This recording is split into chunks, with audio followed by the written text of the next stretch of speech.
Caracas was a city of contrasts, where the hum of restless activity masked an undercurrent of unease.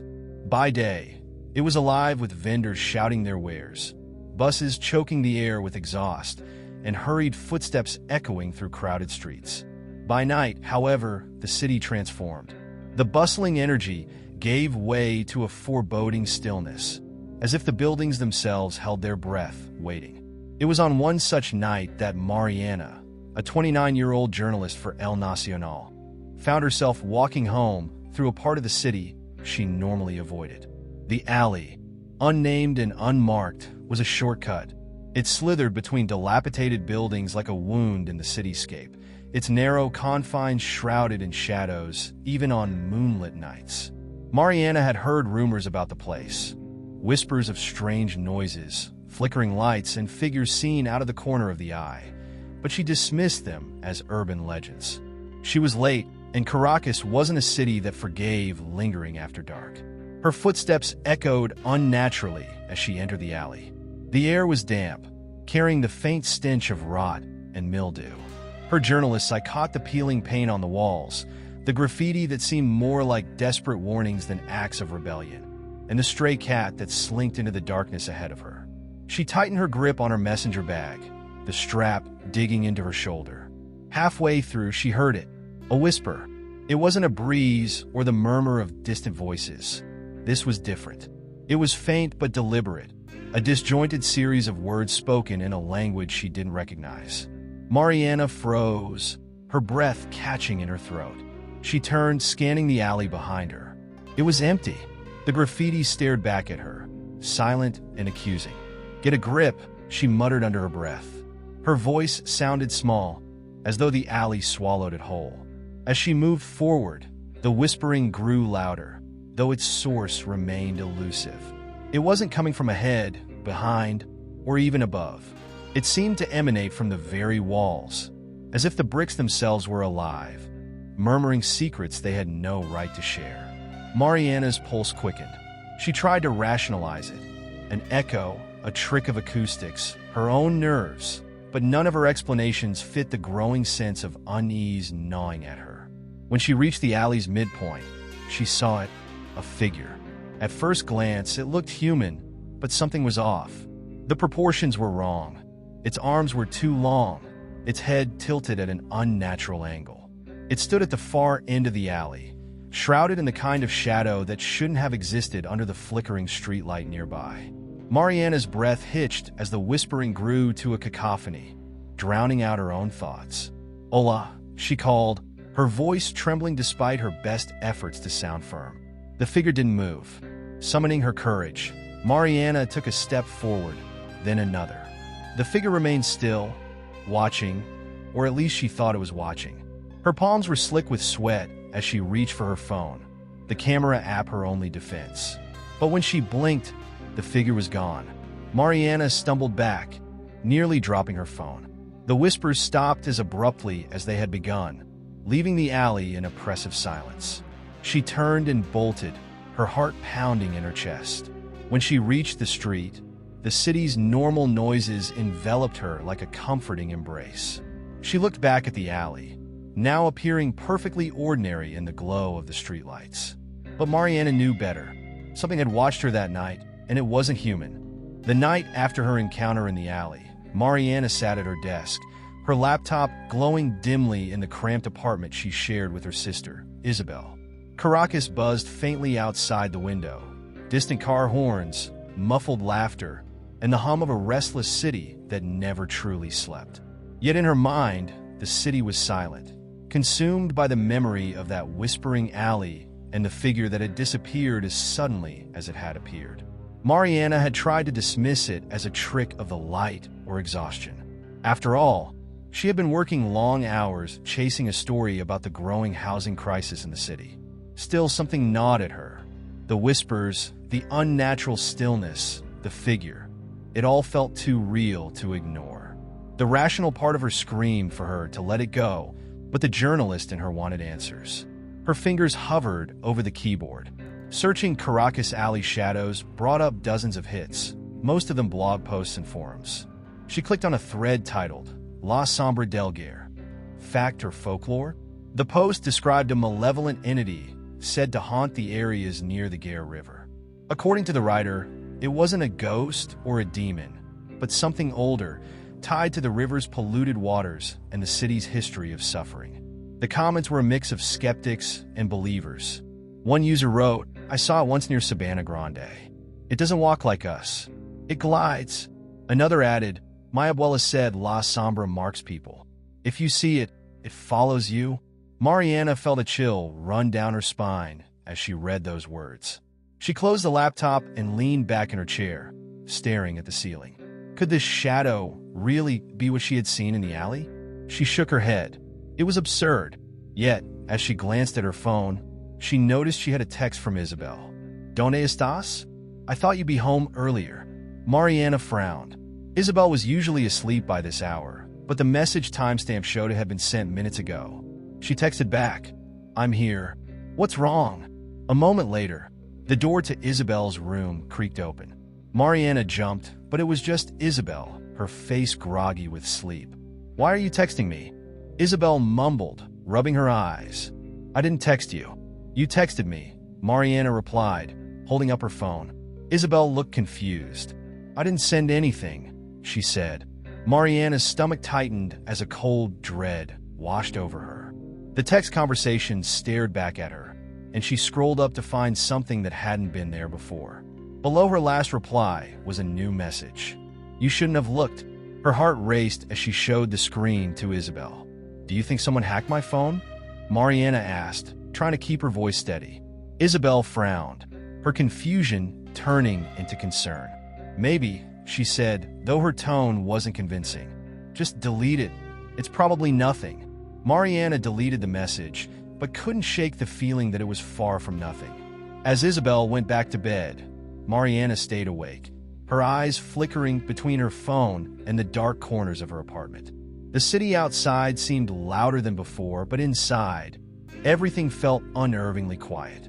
Something wasn't right, and Mariana feared the answer she was searching for might find her before she found them. The following morning, the city greeted Mariana with its usual chaos. Caracas was alive with vendors hawking empanadas and arepas on the street corners, the scent of fried dough mingling with exhaust fumes. Buses packed beyond capacity roared down Avenida Urdaneta, and the ever-present hum of the city felt almost normal. Almost. Mariana sipped her coffee at a small cafe near Plaza Bolivar, trying to shake off the unease from the night before.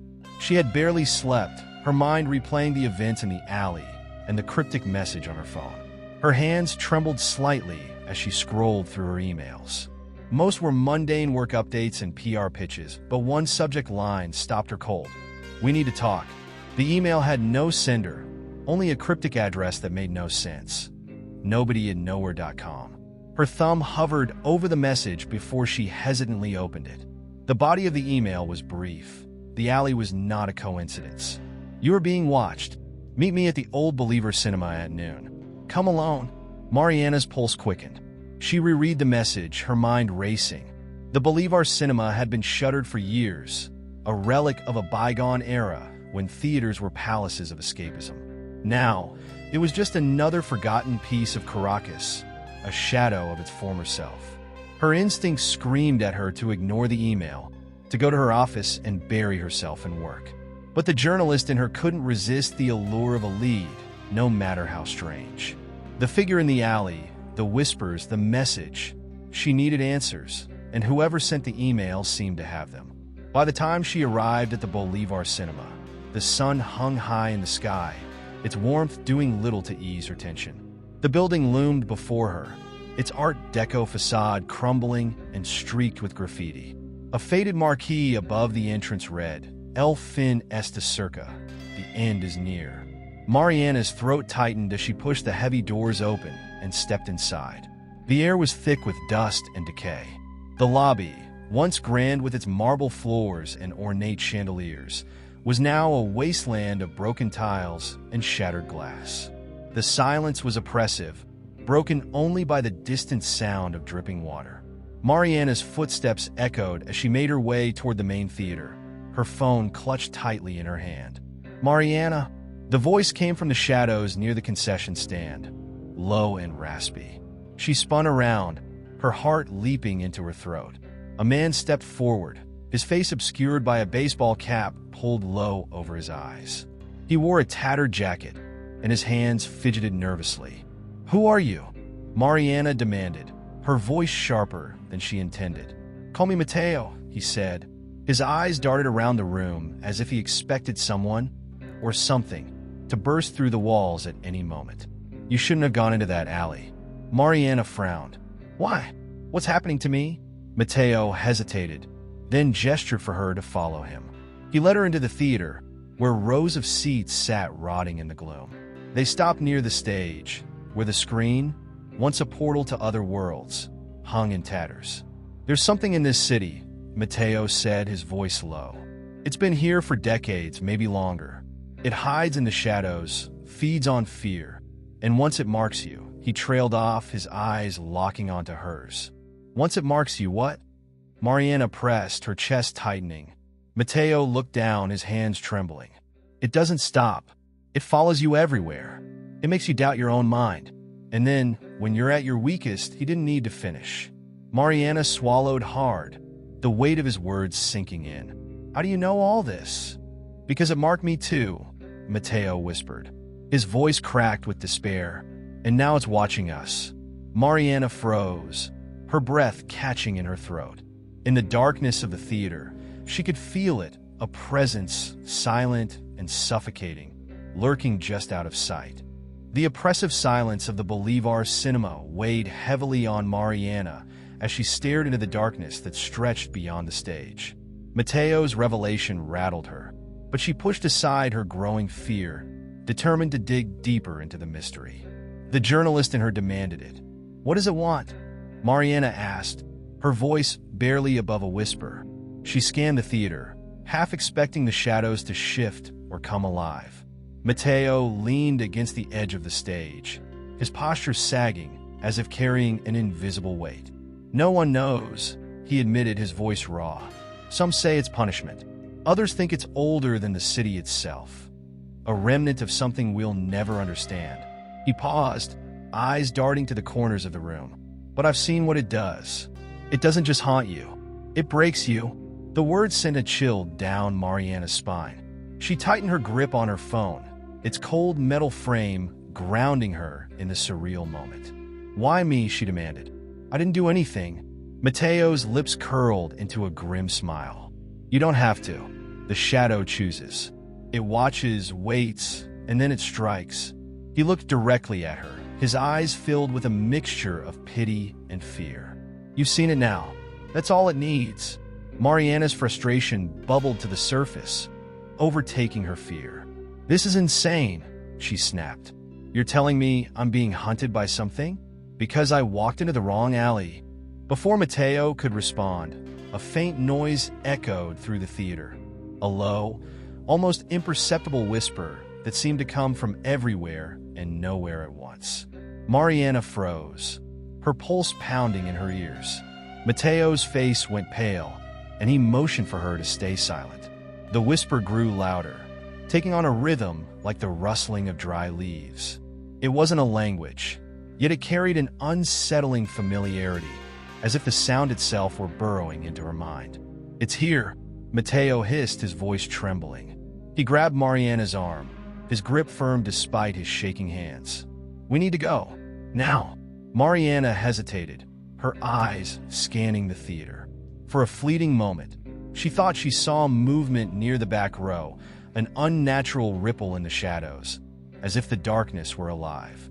Mateo tugged her arm, snapping her out of her trance. Together, they bolted toward the exit, their footsteps echoing through the desolate lobby. The whispers followed them, growing louder and more insistent. Mariana's chest tightened with panic, but she didn't dare look back. They burst into the sunlight outside, the harsh brightness almost blinding after the dim confines of the theater. The city noise rushed back in, a cacophony of car horns and voices that felt jarring yet oddly comforting. The whispers were gone. Mateo doubled over, hands on his knees as he tried to catch his breath. Mariana leaned against the crumbling facade of the cinema, her mind racing. "What was that?" she gasped. "That's what it does," Mateo said between breaths. "It plays with your senses. It makes you question reality. And the more you fight it, the stronger it gets." Mariana felt a swell of anger and helplessness. "So, what am I supposed to do?" "Just wait for it to." She trailed off, unable to finish the sentence. Mateo straightened, his expression grim. "No, you learn its rules. You learn how to survive." He hesitated, then added, "But survival comes at a cost." "What cost?" Mariana demanded. Mateo didn't answer. Instead, he pulled a crumpled piece of paper from his jacket and handed it to her. "This is where I'll be if you need me," he said. "But don't wait too long. Once it starts, it doesn't stop." Mariana unfolded the paper, her hands trembling. It contained nothing but an address scrawled in shaky handwriting. When she looked up, Mateo was already walking away, his figure disappearing into the crowd. Left alone on the bustling street, Mariana clutched the paper tightly, her mind a whirlwind of fear and determination. Whatever this was, it wasn't going to destroy her without a fight. Mariana sat in her apartment, staring at the crumpled piece of paper Mateo had given her. The address was in La Pastora, an old neighborhood in Caracas known for its colonial charm and eerie quietness after dark. She toyed with the idea of visiting him immediately, but something held her back. Fear, skepticism, or perhaps the growing paranoia that the shadows had started to move differently in her periphery. The city outside her window was bathed in the soft amber glow of the evening. Traffic snarled below, and the distant sounds of a street musician's cuatro drifted up to her. It should have been calming, but Mariana couldn't shake the feeling that someone, or something, was watching her. Her phone buzzed on the table, jolting her from her thoughts. The screen lit up with a message from an unknown number. Midnight. Parque El Calvario. Alone. Her stomach churned. Mateo hadn't mentioned this. Was this from him? Or was it the Shadows game? Either way, the cryptic summons pulled her in. Against her better judgment, she decided to go. If she didn't confront this now, she feared it would haunt her forever. By midnight, the city had quieted, the vibrant energy of the day replaced with an unsettling stillness. Mariana arrived at Parque El Calvario, a sprawling hillside park filled with winding paths, ancient trees, and monuments to a history most have forgotten. The air was thick, carrying the faint scent of damp earth and decay. She made her way to the central pavilion, its white columns stark against the dark sky. The park was deserted, but she felt far from alone. Every rustle of leaves, every distant chirp, sent a shiver down her spine. Her footsteps echoed against the stone tiles as she stepped into the pavilion. "Mariana!" The voice was low and unfamiliar, reverberating in the open space. She spun around, her heart racing. A figure emerged from the shadows, dressed in a long coat and wearing a featureless white mask. The mask reflected the moonlight, its blank expression unnerving. "Who are you?" Mariana demanded, her voice trembling. She tried to appear brave, but her body betrayed her with a slight shake. The masked figure tilted its head slightly, as if amused. "That's not the question you should be asking," it said, the voice distorted mechanical. "You should be asking why it chose you." Mariana clenched her fists. "Fine. Why me?" The figure took a step closer, its movements deliberate and unsettling. "Because you've seen it," it said, "and because it sees something in you. A crack of vulnerability. It feeds on those." Mariana's breath hitched. "I don't believe you," she said, though her voice lacked conviction. "Believe what you want," the figure said, "but this isn't about belief. It's about survival." It gestured toward the park's edge, where the city lights twinkled below. "Caracas is full of stories like yours. People who vanished, who went mad, who left behind nothing but whispers. Most of them never saw it coming, but you have a chance to fight back." Mariana stepped forward, her fear giving way to frustration. "Then tell me how," she demanded. The figure remained silent for a long moment before reaching into its coat and pulling out a small, leather-bound notebook. It tossed the book onto the ground between them. "Everything you need to know is in here," it said. But remember, knowledge is a weapon, and every weapon has a cost. Before Mariana could respond, the figure retreated into the shadows, disappearing as swiftly as it had appeared. She stared at the notebook, her mind a whirlwind of questions. Finally, she picked it up, its worn leather cool against her skin. As she flipped through the pages, her breath caught. The entries were written in various hands, the words frantic and disjointed. The first page read, Rule 1, never trust the shadows. Rule 2, it only appears when you're alone. Rule 3, if you hear the whispers, do not run. Mariana's grip tightened on the notebook as her fear transformed into determination. Whatever this thing was, it wouldn't claim her like it had the others. Not without a fight. She turned toward the city, the distant hum of CARACAS both comforting and ominous. The night was far from over, and the game had only just begun. Mariana sat on her bed, the leather-bound notebook spread open before her. The flickering light of her bedside lamp cast jittery shadows across the room, amplifying the unease crawling under her skin. Outside, CARACAS murmured in its restless nocturnal rhythm. But for Mariana, the world felt eerily silent, as though the city itself was holding its breath. The notebook's pages were chaotic, scrawled in different styles of handwriting that ranged from bold and deliberate to shaky and frantic. Each entry seemed to come from someone different, their words painting a fragmented picture of despair, defiance, and confusion. Rule 4. Never look directly into its eyes, if it has them. Rule 7. It doesn't like the sound of bells. Rule 12. Beware mirrors after dark. Mariana flipped through the pages, her fingers trembling. Some entries were barely legible, smudged with what she hoped was just water. Others were detailed, mapping out encounters and survival strategies. One note stood out, written in red ink with shaky letters. The moment you try to fight, it is the moment it learns to fight back. She leaned back, exhaling shakily. This wasn't just a collection of rules. It was a diary of survival against something incomprehensible. The entries hinted at a growing intelligence, as though the shadow wasn't just a force of nature, but a predator adapting to its prey. The sound of glass rattling snapped Mariana's attention to her window. She stared, heart pounding, but saw nothing unusual. Still, her paranoia grew. Every shadow in the room seemed heavier, darker. Her phone buzzed suddenly, startling her. A message from Mateo lit up the screen. Did you take the notebook? If so, burn it now. Mariana stared at the text, her pulse quickening.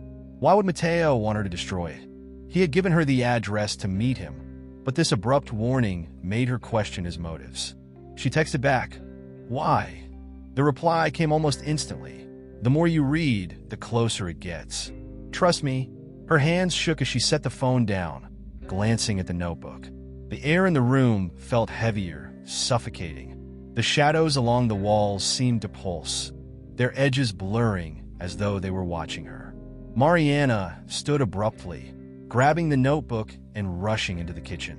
She fumbled for her lighter, her mind racing. If Mateo was right, keeping this thing was a death sentence. But what if the notebook was her only chance to fight back?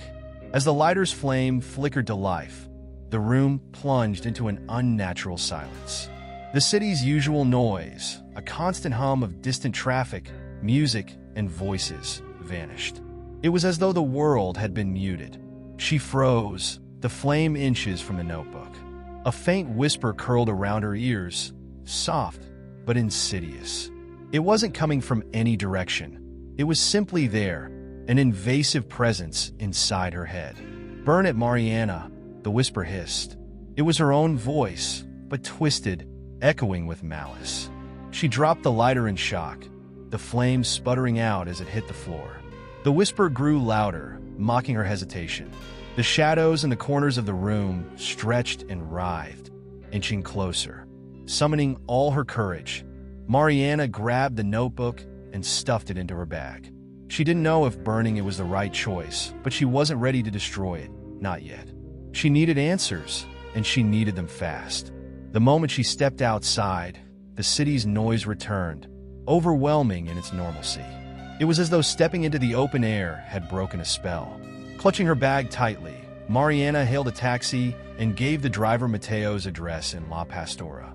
As the car weaved through the city streets, Mariana stared out the window, her reflection ghostly against the glass. For the first time, she noticed something she couldn't explain. Her reflection blinked a moment later than she did. She turned away, her stomach churning. The rules had warned her about mirrors, but she didn't have time to dwell on it. She had to reach Mateo. Whatever this was, it was getting stronger, and she was running out of time. The taxi wound through the cobblestone streets of La Pastora, its headlights casting wavering shadows on the pastel-colored colonial houses that lined the road. Mariana sat in the back seat, clutching her bag tightly, the notebook pressing against her side like a malignant presence. The air outside the taxi was thick, humid, and oppressive, clinging to her skin even through the windows. "Are you sure you want to go there at this hour?" the driver asked, his voice low, almost hesitant. He glanced at her in the rearview mirror, his eyes flicking nervously to the rear of the car as though he, too, felt an unseen presence. Mariana hesitated. She had felt bold when she left her apartment, but now the twisting streets seemed alive, every turn revealing darker corners and unfamiliar alleyways. "Yes," she said, forcing confidence into her voice. "It's important." The driver nodded but said nothing more. When they reached the address Mateo had given her, Mariana stepped out into the street. The house before her was unremarkable, one of many aging structures with weathered paint and barred windows. Yet it exuded an unspoken weight, as though it had borne witness to secrets too dark to be shared. Mariana approached the door and knocked, the sound hollow against the heavy wood. For a moment, nothing happened. She glanced over her shoulder at the empty street, her unease growing. Just as she was about to knock again, the door creaked open. Mateo's gaunt face appeared, his eyes sunken and rimmed with shadows that suggested sleepless nights. "You shouldn't have come," he said, his voice barely above a whisper. "You told me to burn the notebook," Mariana shot back. "Why? What's in here that's so dangerous?" She held up the bag, her knuckles white. Mateo stepped aside, motioning for her to enter. The interior was dimly lit, the faint glow of candles casting elongated shadows across the walls. Books and papers were strewn across every surface, the air thick with the scent of wax and something metallic. "You've read it, haven't you?" Mateo asked, closing the door behind her. "A little," Mariana admitted, her voice faltering. "It's full of rules, warnings, and people stories." "What is this thing? What's happening to me?" Mateo sighed and sank into a worn chair, rubbing his temples. "The notebook isn't just a guide, it's a beacon. Every word you read, every rule you learn, binds you closer to it. That's why I told you to burn it.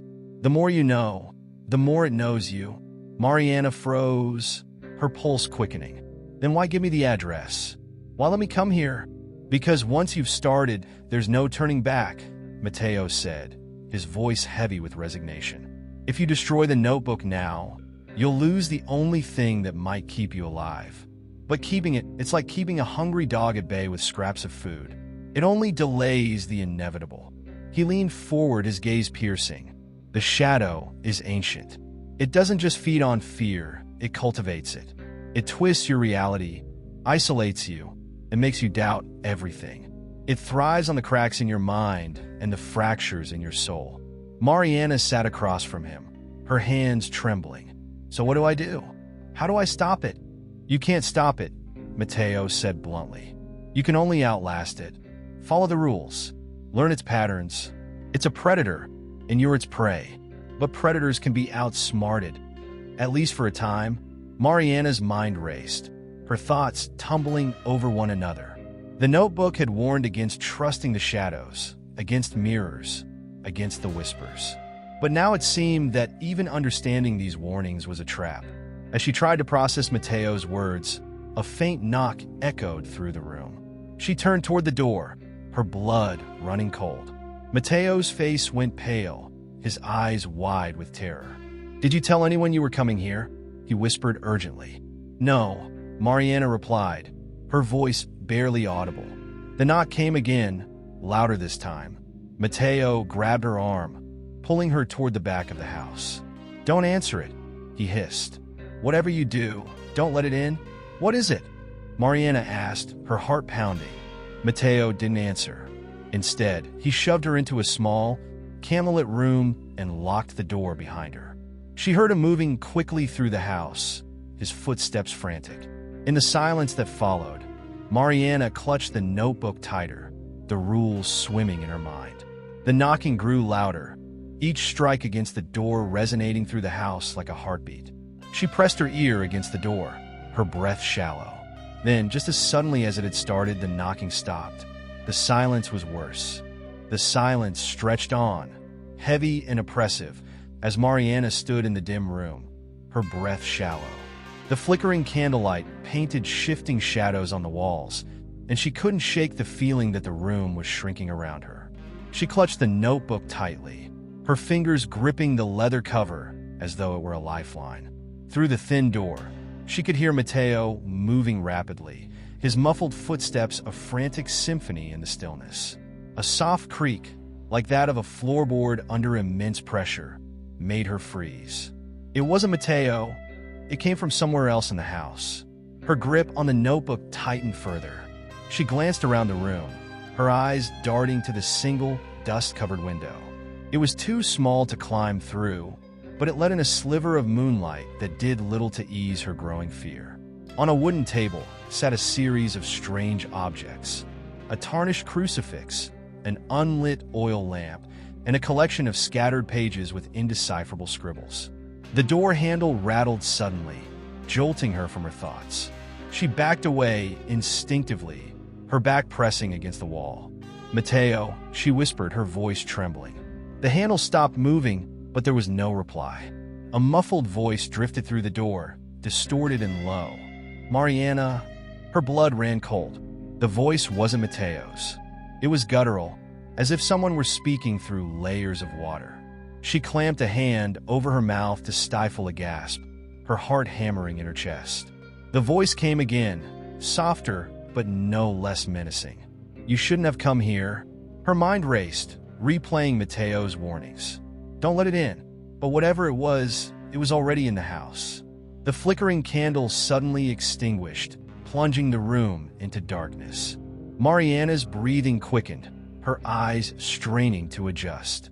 She groped blindly for the notebook and held it close, its presence strangely comforting despite its ominous contents.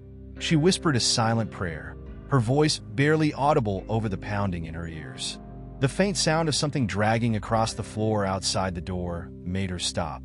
It moved slowly, deliberately, like someone or something was pacing just beyond her sanctuary. Then came a sound she hadn't anticipated: laughter. It was soft at first, a low chuckle that grew louder, echoing through the house in a way that defied logic.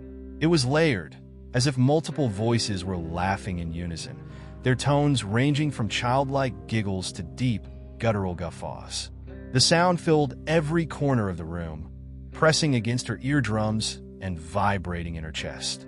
Mariana dropped to her knees, clutching her head. The laughter didn't stop. It only grew louder, more insistent, as though it were burrowing into her skull. Her vision blurred, and for a moment, she thought she saw shapes in the darkness, shadows moving unnaturally, twisting and writhing as if alive. And then, as suddenly as it began, the laughter ceased. The silence that followed was deafening. Mariana sat frozen, her pulse racing as she strained to hear any sign of movement. A soft knock at the door broke the stillness. "Mariana," a familiar voice called. It was Mateo. Relief flooded her, but doubt gnawed at the edges of her mind. She remembered the distorted voice from earlier, how it had called her name. "Prove it's you," she demanded, her voice cracking. "Open the door," Mateo said. "We don't have much time." She hesitated, her hand hovering over the latch. The notebook felt heavy in her other hand, its weight almost anchoring her. She opened it on instinct, scanning its pages. Her eyes fell on a line she hadn't read before. "When the familiar speaks, listen for the lie." Her heart sank. She looked at the door, her hand trembling. "Tell me something only Mateo would know," she said, her voice quivering. There was silence on the other side. Then the voice spoke again, sharper this time. "Stop wasting time and open the door." Mariana recoiled, clutching the notebook to her chest. The voice outside shifted, its tone warping into something inhuman. "You can't hide forever," it snarled. "The shadows are patient." Suddenly, there was a loud crash from the other side of the house. Whatever was outside her door paused, and she could hear its slow, deliberate retreat. Mariana stayed still, her breath shallow, until the footsteps faded completely. The house was silent again, but she knew the reprieve was temporary. She flipped through the notebook, desperate for guidance, her mind racing. Somewhere deep inside, she knew this was only the beginning of a nightmare. Mariana stayed frozen for what felt like hours, her back pressed against the wall as she clutched the notebook. Her pulse thundered in her ears, and every muscle in her body screamed at her to flee, but there was nowhere to go. The house, alive with unseen dangers, seemed intent on keeping her inside. Her thoughts were interrupted by a distant noise, faint but distinct. The sound of a door creaking open somewhere in the house. She couldn't tell which direction it came from, but it sent a chill through her. The notebook slipped slightly from her hands, and she quickly gripped it tighter, as if its cryptic writings could shield her from whatever was lurking. Gathering her courage, she stood on shaky legs and peered into the darkness beyond the door. The hallway stretched ahead, shrouded in shadow, illuminated faintly by the slivers of moonlight seeping through broken shutters. She strained her ears, but the house was eerily quiet again, the kind of silence that felt unnatural. She stepped out cautiously, her bare feet brushing against the cold wooden floor. Her every movement was deliberate, each creak of the old boards beneath her feet sending her heart racing. As she moved down the corridor, the oppressive air seemed to thicken, the shadows deepening with every step. Her fingers brushed against the wall as she walked, feeling for some sense of grounding. That's when she noticed it. The wall wasn't smooth. It was damp and oddly warm, as though the house itself had a pulse. Pulling her hand back in disgust, she wiped it on her pants, trying to suppress the rising wave of panic. Ahead, the hallway opened into a larger room. It was the parlor, one she and Mateo had passed earlier. Now, however, it looked entirely different. The once overturned furniture had been neatly arranged, as if someone, or something, had been there cleaning up. A faint metallic smell lingered in the air, and Mariana hesitated at the threshold. A flicker of movement caught her eye. In the corner of the room, just barely illuminated by the moonlight, was a figure. It was seated in an armchair, motionless. Mariana's breath caught in her throat. The figure was slumped forward, its face obscured by shadow, but she could see its hands, thin and skeletal, gripping the arms of the chair. Her first instinct was to retreat, but something stopped her. Curiosity, fear, or perhaps the pull of the house itself compelled her to step closer. "Hello," she whispered, her voice trembling. The figure didn't move. She approached cautiously, her hand trembling as she reached out toward the figure's shoulder. Before she could make contact, the figure's head snapped upward, revealing hollow, darkened eyes and a face that seemed to melt and reform as she stared. Mariana stumbled backward, a scream caught in her throat. The figure didn't rise from the chair, but its mouth opened wide, impossibly wide, as a deep, guttural sound emerged, a mixture of a growl and a scream. The sound reverberated through the room, and Mariana clamped her hands over her ears, dropping the notebook. She scrambled to her feet and turned to run, but as she did, the door to the parlor slammed shut, trapping her inside. The figure, still seated, began to twitch violently, its limbs jerking as though controlled by invisible strings. The shadows in the room writhed, stretching toward her like living tendrils. Desperate, Mariana grabbed the oil lamp from the nearby table and fumbled to light it. Her shaking hands managed to ignite the wick, casting a warm glow that pushed the shadows back momentarily.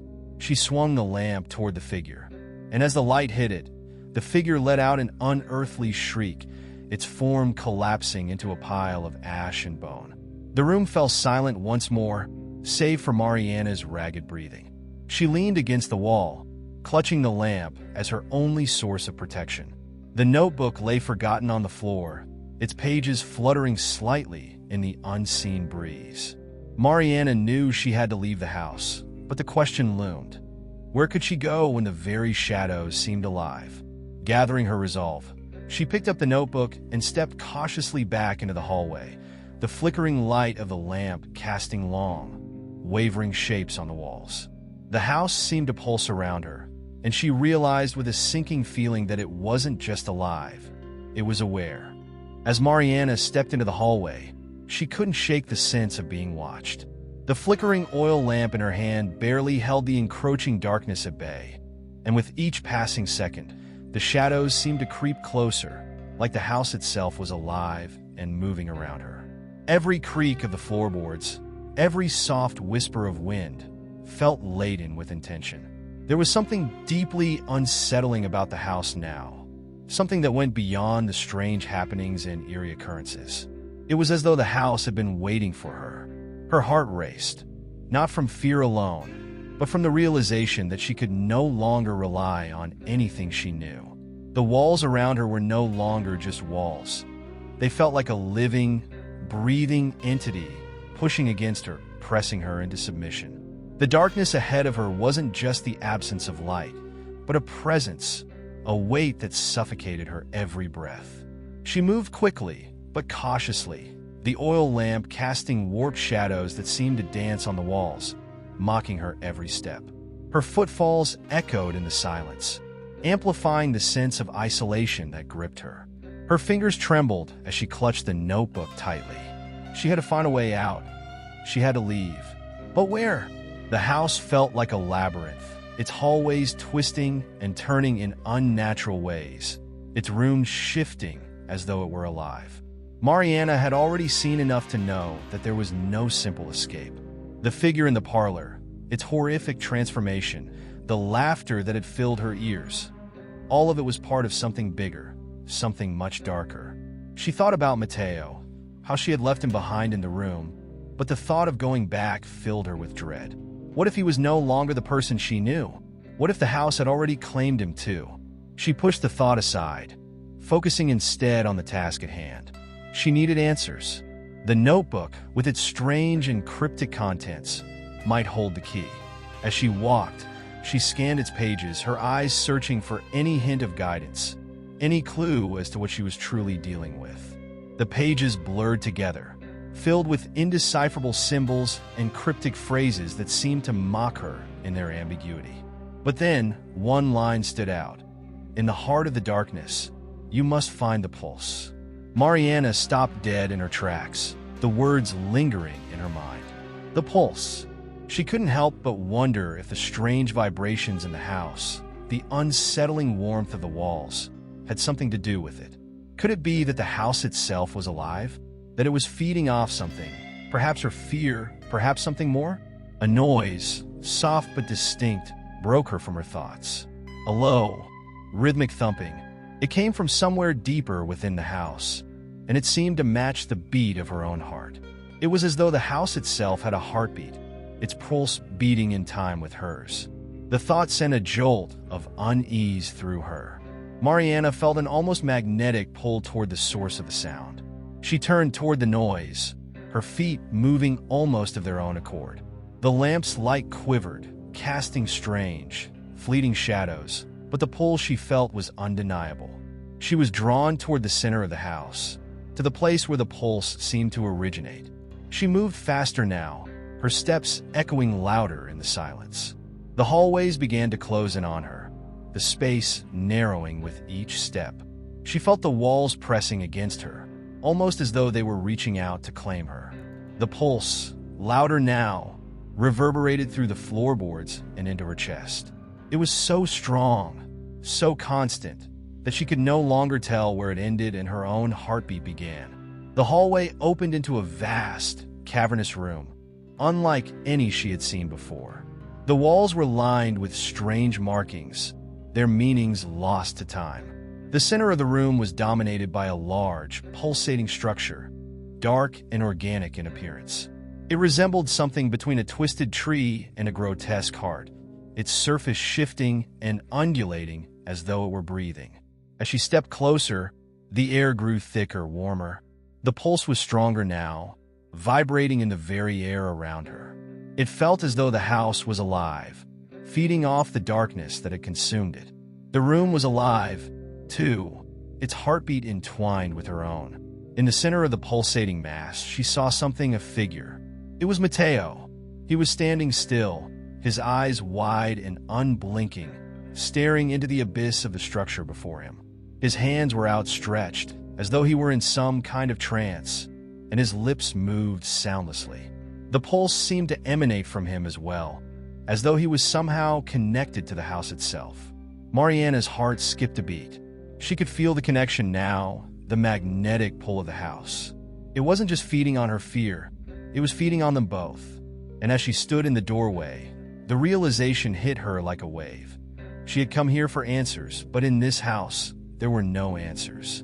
Only the pulse, only the darkness. With a final, almost imperceptible thump, the pulse stopped. The room fell silent.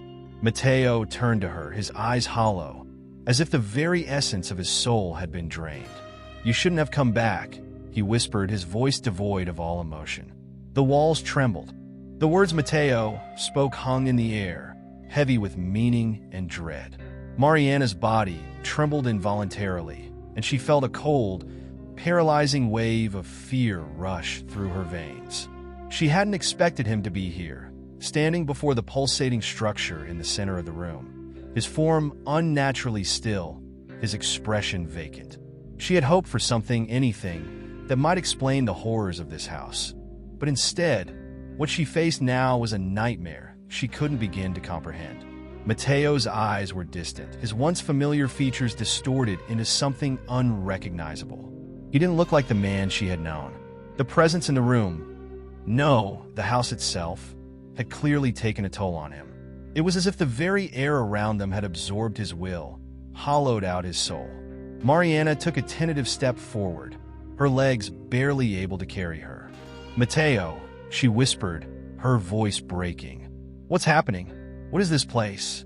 What's happened to you?" She reached out toward him, but he did not move. There was no response, no flicker of recognition in his eyes. The pulse, the low, rhythmic thumping, had returned. It resonated through the floor beneath her, vibrating up her spine like a cold, insistent drumbeat. He stood there, frozen, as though the heartbeat of the house was tethering him to the spot. In the silence that followed, it was almost as if the very house was listening, waiting for something, anything, from her. It felt alive, aware, and its oppressive presence pressed in from all sides, blocking out the escape she had been hoping for. There was no door here, no exit. The room, once so cavernous, now felt like a prison.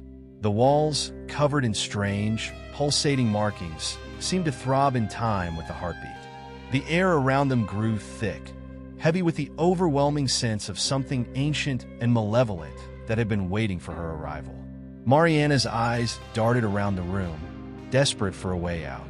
But then, a realization gripped her, a gut-wrenching thought that caused her to freeze in place. She wasn't just here by accident. This was all connected. The notebook, the strange symbols, the twisted figure in the parlor, Matteo's behavior. It was all leading her here, to this very moment. Somehow, the house had drawn her in, had guided her to this room.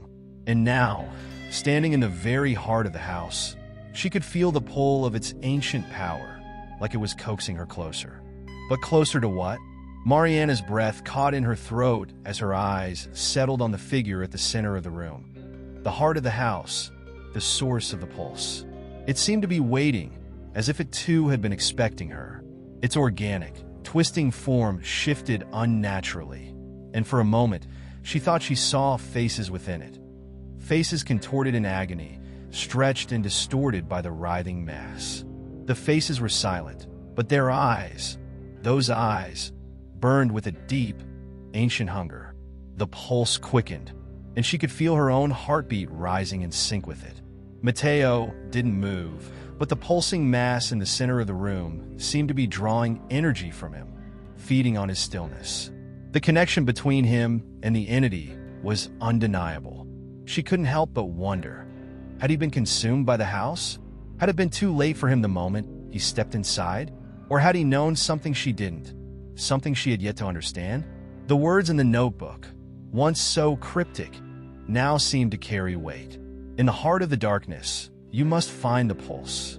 Mariana wasn't sure if the pulse referred to the rhythmic thumping that had been following her, or to the very thing at the center of the room. Either way, she had no choice but to face it. It was the heart of the house, the very source of its malevolent force. Her fingers trembled as she reached for the notebook again. Her eyes scanned the pages, desperate for a solution, for anything that could give her the power to stop what was happening. The symbols and writing seemed to pulse in time with the rhythm in the room, as if the words themselves were alive. There in the margins, she saw a faded drawing of the structure in the center of the room. The same twisting, grotesque shape she had been staring at. And beneath it, in a hand she now recognized as Mateo's, was a single phrase: "It must be stopped." Mariana's heart raced, understanding flooding her like a violent wave. Mateo had known this was coming. He had written this down, perhaps trying to warn her, trying to make her understand before it was too late. But how could she stop it? The pulse grew louder, the rhythm more intense, as if the house was pushing her to make a decision, to choose a path. It was closing in on her, tightening its grip with each beat. Mariana could feel her body growing heavier, as though the very air in the room was thickening, pressing down on her chest. She had to act. The pulse was not just the heartbeat of the house. It was its lifeblood, the force that controlled everything here. If she didn't stop it, the house would claim her too. Her thoughts were interrupted as the pulse reached a crescendo. The house seemed to tremble, its walls vibrating violently. The air was electric now, crackling with energy, and for a moment, it felt as if time itself had stopped. Mariana knew one thing for certain. Whatever she did next, whatever decision she made, would determine their fate. The house, the pulse, the entity, it was all converging on this moment. And the only question left was whether she had the strength to stop it. The tremors intensified, shaking the very foundation of the house, and Mariana stumbled backward, her breath coming in ragged gasps. The pulse was no longer just a rhythmic throb. It had become an overwhelming force that reverberated in her bones, a sound so deep and primal that it seemed to penetrate her very soul. She was no longer sure if she was hearing it or feeling it. The air had become thick and stifling, and with each heartbeat, the pressure mounted, suffocating her. In the center of the room, Mateo stood motionless, a dark shadow caught in the grip of the house. His eyes, once blank and empty, now flickered with something more, an awareness that pierced the fog of his trance-like state. But this awareness was not of the present.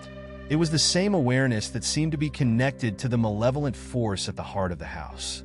It was as if the entity within the walls was beginning to stir, as if it had awoken fully and was searching for something, someone. Mariana's mind raced. She could hear the whispers now, faint and indecipherable, swirling around her like a fog, pressing against her temples. They were coming from the very walls, the floors, the air itself. The house was speaking to her, trying to communicate, trying to lure her into its grasp. But there was something in those whispers, something familiar. It was as if the house knew her, had known her all along. The notebook in her hands felt hot, pulsing with energy, almost alive. Her fingers clenched around it instinctively as her eyes scanned the words once more. The writing, once cryptic and chaotic, now seemed to shift and change before her eyes. The symbols on the pages began to rearrange themselves, forming new words, clear, direct words. The fracture is near. Beware the coming storm. The realization hit her like a bolt of lightning. The fracture wasn't just a part of the house. It was a part of her. The storm wasn't something that was happening outside. It was something that had been building inside her very being, since the moment she set foot in this house. The pulse was not merely the heartbeat of the structure. It was the manifestation of something far older, far more dangerous. It was the essence of the house itself, the thing that had been waiting dormant for someone to awaken it. And now it was awake. Mariana's body trembled as she tried to process the magnitude of the revelation. The fracture the notebook spoke of wasn't just a physical rift, it was a psychological one, a tear in the fabric of reality itself. It was the moment where the boundary between the human world and whatever had been slumbering here for centuries began to blur. The storm was the unraveling of everything, the collapse of the walls that had once kept the entity contained. For a fleeting moment, she wondered if it had always been this way. Was she always meant to be the one to face this? Had Mateo been drawn here for the same reason, only to be consumed by it, to be turned into a vessel for the entity's will? The more she thought about it, the more she realized how little she understood. The house was more than just a structure. It was a living entity, a being that had fed on fear, on memories, on the fragility of human souls. And now, it was feeding on hers. Her eyes flicked back to Mateo, and she saw something there, something that made her heart stop. His eyes, once clouded with emptiness, now glowed with an unnatural light. It was as if the house had taken root inside him, transformed him into something else entirely. He wasn't just lost, he was becoming part of the house. The lines between him and the entity were blurring, and she could see that he was being consumed, slowly but surely, by the force at the heart of this place. The pulse quickened, faster now, and Mariana's vision blurred as the room seemed to close in on her. She reached out for Mateo, but her hands passed through him like a shadow, the air around him thick and impossible to touch. She had no idea how much time had passed, but she knew, instinctively, that the moment of reckoning was at hand. She couldn't stay in this room much longer. She couldn't stay in this house. But where could she go? The door she had entered through, the one she had thought would lead her to freedom, was no longer there. In its place, a dark wall of swirling mist had materialized, thick and suffocating, blocking her path. The room had changed, warped around her as if the house was shifting, adapting to her movements. It was as if the walls themselves were alive, aware of her every thought, every fear. She was trapped. Desperation clawed at her chest. The whispers grew louder, more insistent, urging her to do something, anything. But what could she do? The notebook, the words, the house itself, they had all led her to this moment. There was no easy way out, no escape from the grip of this place. The entity, whatever it was, had bound her to it. It had seen her, had recognized her, and it was not going to let her leave. The realization washed over her in a cold wave. The only way to stop this was to confront the fracture, to face whatever lay at the heart of the storm. But could she? Could she truly sever the bond between herself and this malevolent force? Or was she destined to become part of the house? Just like Mateo? The answers lay beyond the mist, somewhere deep within the walls. But as Mariana took a step forward, she knew one thing for certain. The fracture had already begun. There was no turning back now. The mist around her shifted, a liquid fog that curled and writhed as though it had a life of its own. Mariana's eyes burned with the pressure of unseen forces, and her chest felt tight, as though the house itself was trying to suffocate her. Every breath was labored, and each step she took toward the heart of the house seemed to make the air grow heavier. The faint whispers that had once swirled around her mind now coalesced into a single, unified voice, low, guttural, and demanding. She could no longer tell if they were coming from the walls or from within her own thoughts. The walls of the room pulsed in rhythm with a distant, eerie heartbeat that had grown louder, more insistent, and more oppressive with each passing moment. Mariana could feel the rhythm in her bones, as though her body was syncing with it, becoming part of the pulse itself. It wasn't just the house that was alive anymore. It was her too. The mist curled around her feet, and she almost felt as though it were urging her forward, drawing her deeper into the house. There was nowhere to run. The walls were closing in on her, and the air seemed to thicken with each step she took. The house had become a labyrinth, one that shifted and changed when she wasn't looking. She turned corners she hadn't passed before, walked through doorways that had been closed moments ago, and found herself in rooms that seemed to stretch on endlessly, their walls adorned with faces. Mournful, silent faces that were half-formed, their eyes hollow, and searching. She tried to call out, but no sound escaped her lips. The house swallowed her voice, rendering her silent. The darkness here was different. It was suffocating, a darkness that seemed to crawl beneath her skin and inside her mind. She felt as though she was being pulled deeper, further into the abyss, but she had no choice but to keep moving. The whispers now took on a more urgent tone. They weren't just calling her, they were warning her. Don't go deeper. But it was too late. The house had already claimed her. Mariana's mind flickered back to the notebook, to the symbols, the fractured words, and the growing terror. The pages had warned her of something tied to the house, to the fracture. It was as if the house was built on this fracture, and the two were one. It wasn't a place. It was a threshold. The storm that had been brewing inside her was no coincidence. She had always been meant to come here, to this point of no return. The house had been waiting for her. The fracture in reality was here, and it was tied to her. She rounded another corner, and the hallway stretched on before her. At the end of the passage, a faint light flickered. It was the only source of illumination in the endless dark, a sickly yellow glow that beckoned her forward. She felt drawn to it, as though it was the only thing keeping her tethered to reality. Her legs felt like lead, but still, she moved forward, her body moving almost against her will. As she drew closer, the light grew stronger, flickering violently as though something behind it was struggling to break through.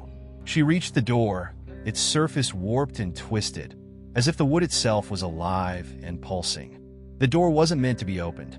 That much was clear, but something in her urged her to push it open, to peer inside. The urge was undeniable, the pull inexorable. When she finally pushed the door open, she was met with an overwhelming sight. The room beyond was large, circular, and domed, its walls lined with grotesque, twisting symbols that seemed to shift and move before her eyes. The floor beneath her feet was cracked and fractured, as though something had broken through from beneath. The heartbeat that had echoed through the house was deafening here, reverberating from the very walls. In the center of the room, the pulse seemed to take physical form, a mass of writhing shadows. An energy that was both terrifying and magnetic was suspended in the center of the room. It was as though the house's very soul was pulsating there, a violent storm of darkness and light, of chaos and control. And within that storm, there was a shape, a figure, one that seemed vaguely human but distorted, twisted by the energy that surrounded it. Mariana's heart skipped a beat. It was Matteo, but it wasn't Matteo as she had known him. His body was contorted and skeletal, the skin stretched taut over bone, and his eyes, those glowing eyes, burned with an unholy fire. The figure was no longer human. It had become something else entirely, something far darker, far more powerful. The entity that had consumed him was not just a force of nature. It was a being of unimaginable power, feeding on the very essence of the house, feeding on her. The storm in the center of the room seemed to grow stronger, more chaotic, as the figure's form shifted and morphed. It was as though the house itself was collapsing, the walls buckling under the weight of the force it had given birth to.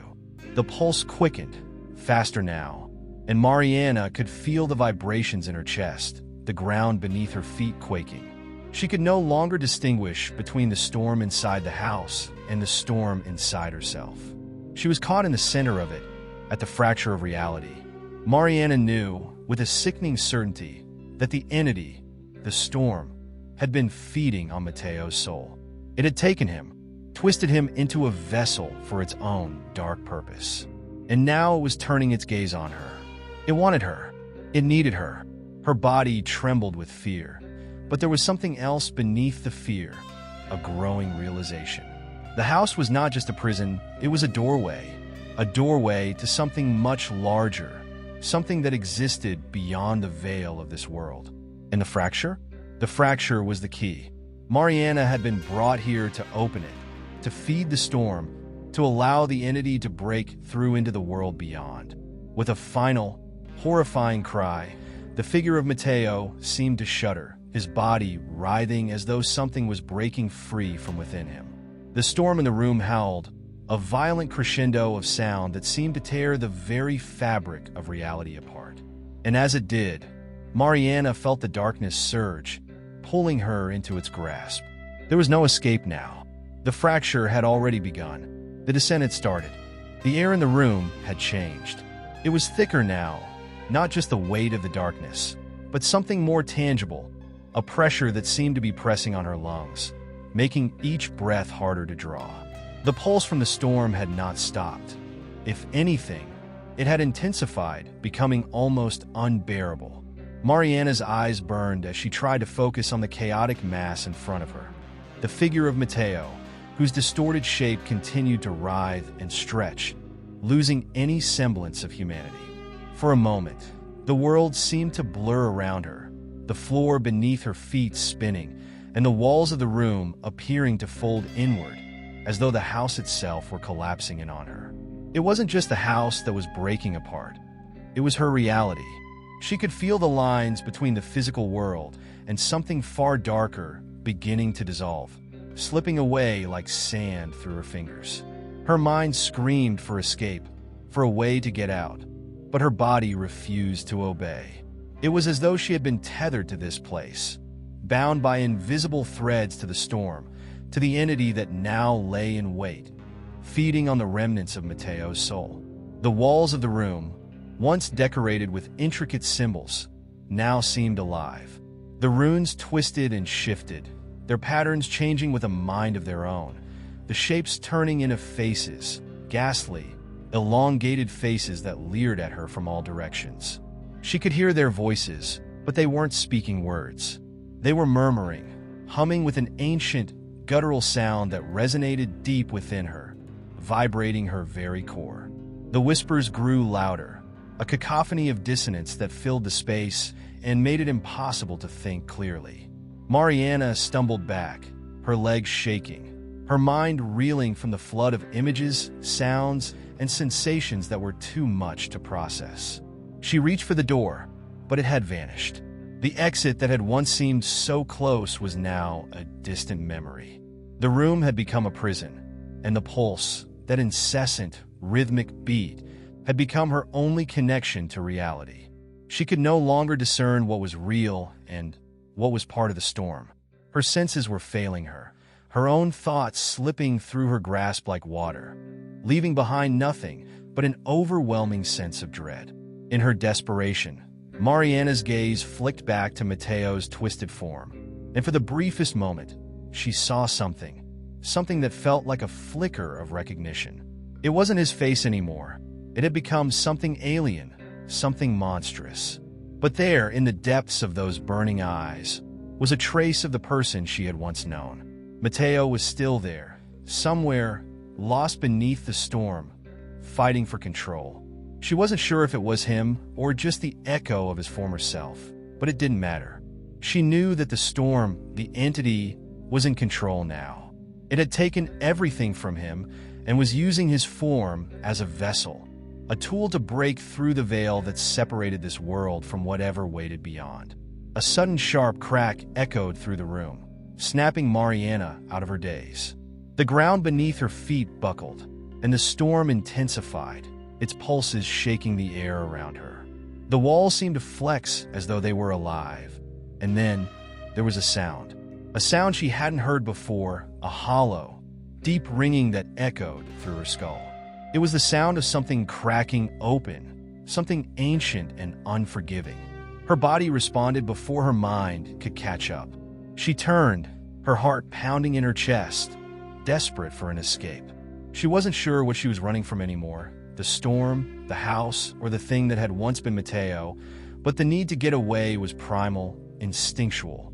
Her legs moved without thought, carrying her through the disorienting maze of corridors, past the now bleeding walls, and down staircases that seemed to stretch on forever. Every corner she turned only brought her deeper into the house, but she kept moving, hoping that somehow, somewhere, there was a way out.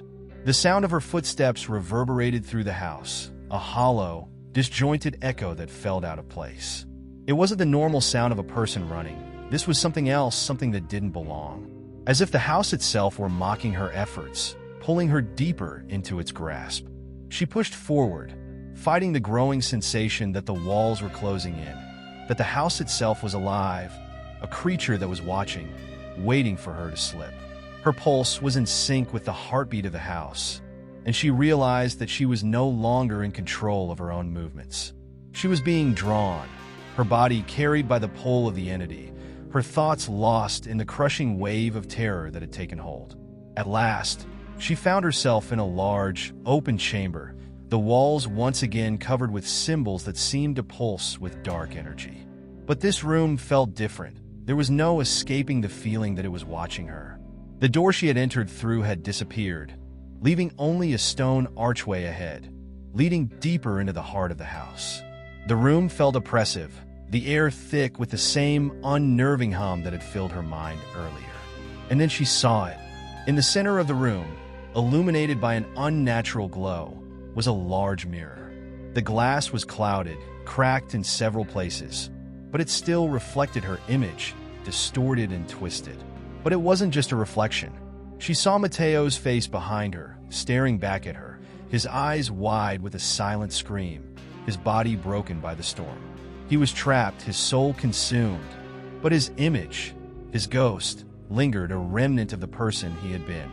The mirror's surface rippled, and as she stepped closer, she could feel something tugging at her, pulling her towards it. She didn't understand what was happening, but the mirror was no longer just a reflection. It was a gateway, a connection to something else. She could see beyond it now, could see the storm from within the mirror's surface, a swirling vortex of light and shadow, darkness and flame. It was the heart of the house, the nexus from which everything had stemmed. And there, in the center of the vortex, was a figure that was neither human nor monster.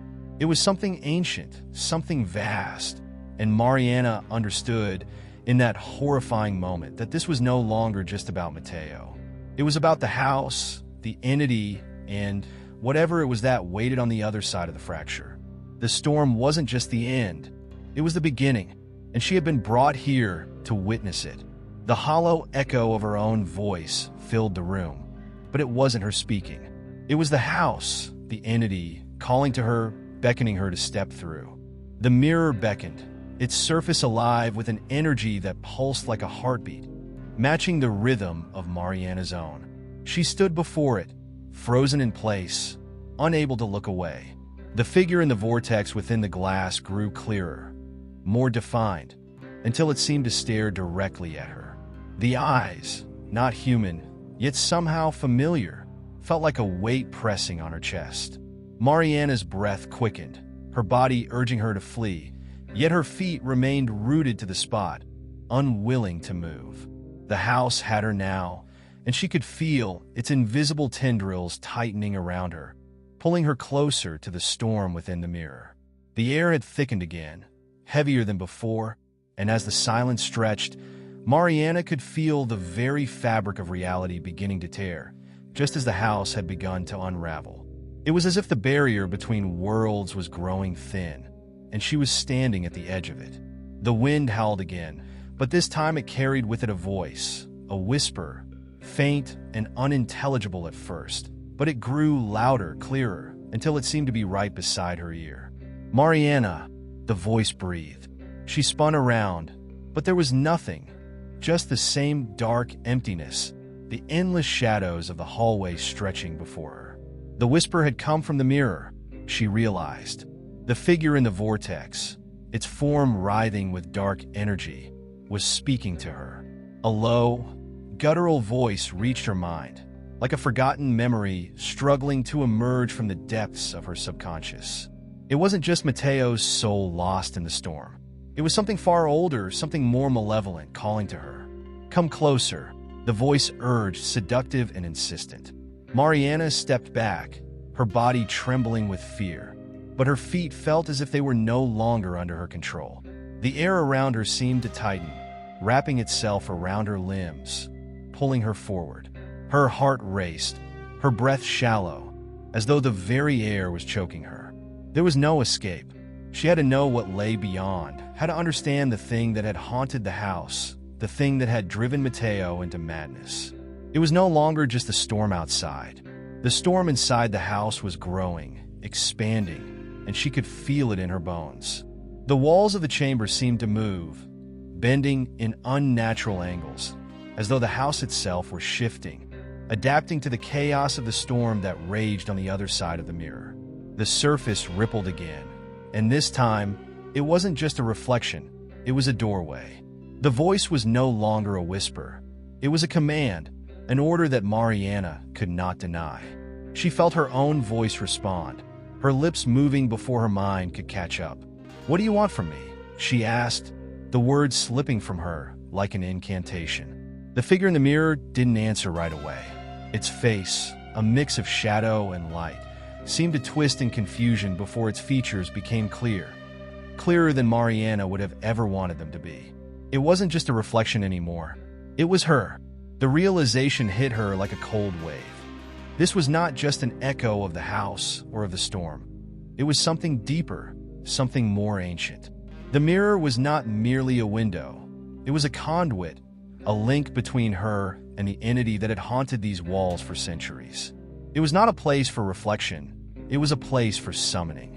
And the entity had chosen her, as it had chosen Mateo, as it had chosen others before them. The storm was not merely the result of some curse.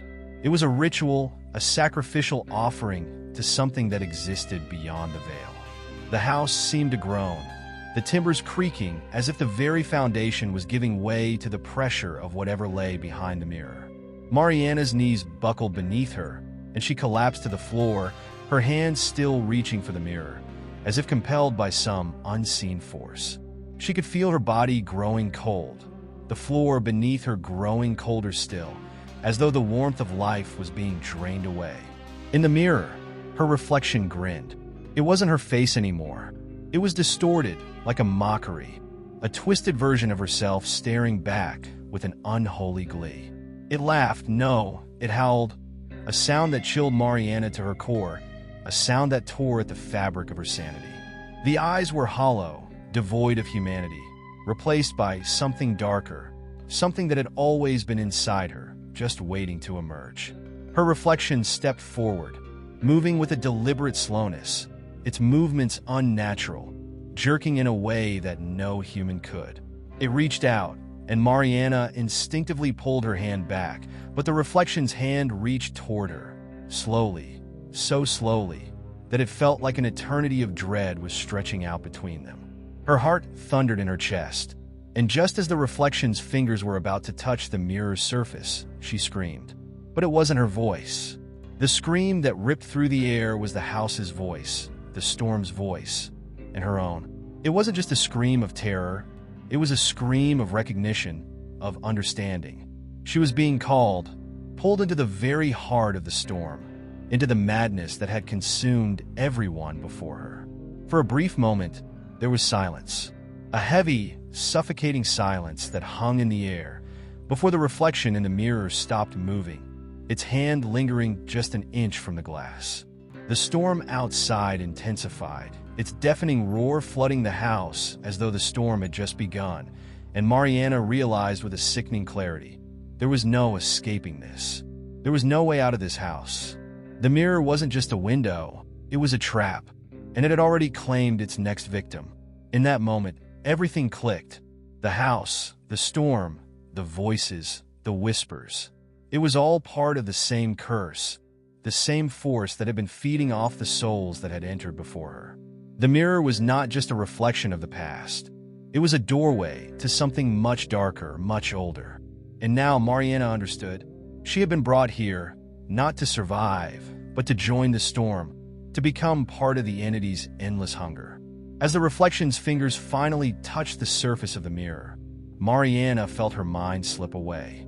She was no longer alone, and as she stared into the dark abyss that was slowly swallowing her whole, she realized that the storm had claimed her, just as it had claimed Mateo, and everyone else before them. The whisper of the forgotten had finally been answered. Mariana's mind was heavy, muffled as if submerged in water. The sound of her breath was the only thing she could hear clearly, shallow and frantic, struggling to break free from the grip of the storm that consumed her thoughts. Her vision blurred, and she fought to focus on the mirror, but its edges had dissolved, fading into a world of shadows. The house had transformed. What was once familiar, its creaking floors, its dim hallways, had become an endless stretch of darkness, and she was at the center of it, spinning out of control. She tried to speak, to scream, to call out for help, but her voice was swallowed by the void. No matter how loud she screamed, no one would answer. She was alone.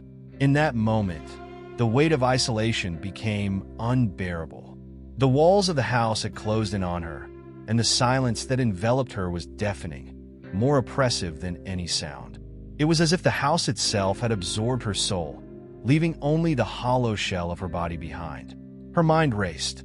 What had happened? How had she fallen so far into the trap? The storm, the mirror, the voice that had called to her.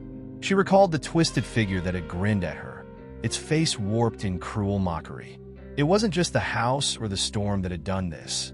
It was something older, more insidious, something that had fed off her fear and despair.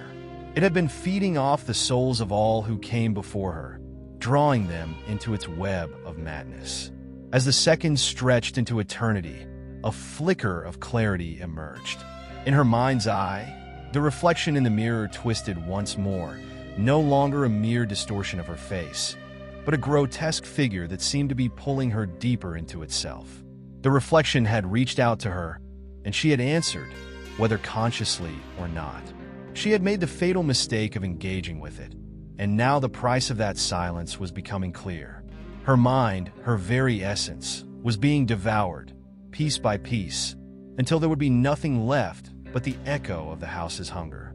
Mariana closed her eyes, trying to block out the overwhelming sensation that threatened to consume her, but the pressure in her skull only grew stronger. It was as though her thoughts were being siphoned, devoured by the very air around her. The house seemed to pulse with a life of its own, its heartbeat in sync with her own, pounding, relentless.